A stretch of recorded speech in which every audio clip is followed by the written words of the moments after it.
definition of vintage, because I think it's a little personal. Some people define it as something 50 years old, some people define it as something 10 years old. So let's start with Doris. Doris is a good person to start. How would you define vintage? That's a pet peeve of mine, is the misuse of the word vintage and couture, but that's another story. But to me, vintage is anything that's a generation or older in clothing. And so that would qualify things actually up until the late 1980s, which is kind of a scary thought, but that's my definition. Sally, would you agree with that as a... Yeah, I definitely agree with that. And yeah, it's kind of scary. It's been scary to me recently because the recent resurgence of 80s fashions and the fact that I actually wore those fashions in the 80s has kind of made me suddenly aware of the fact that perhaps I am now vintage. So, but I think another thing to add about vintage fashion is really that I think it's also to do with quality and craftsmanship. When we think of vintage wine, for example, we think of really things that bespoke, talk of quality.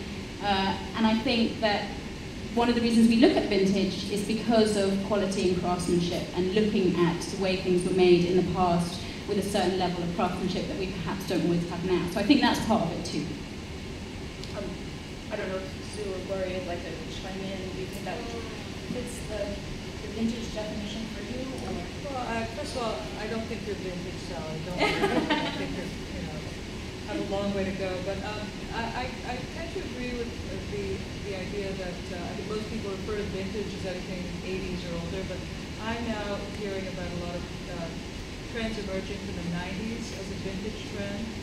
That's something that we're actually using as a vintage trend right now, and it's hard to have the perspective because it's so recent, but I'm really struggling with that, I should add.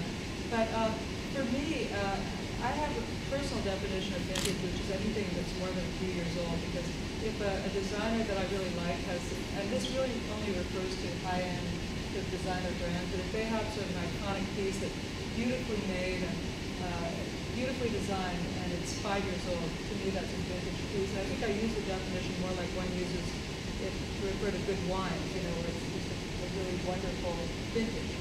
So, I think Balenciaga, for example, a few years ago has vintage pieces that I sort of like to bring things out of the closet that I really love, even after a few, and continue to wear it. Like it's not disposable, it's something to bring back, and it's the perfect sort of vintage piece. So I think I have more loose definition for it.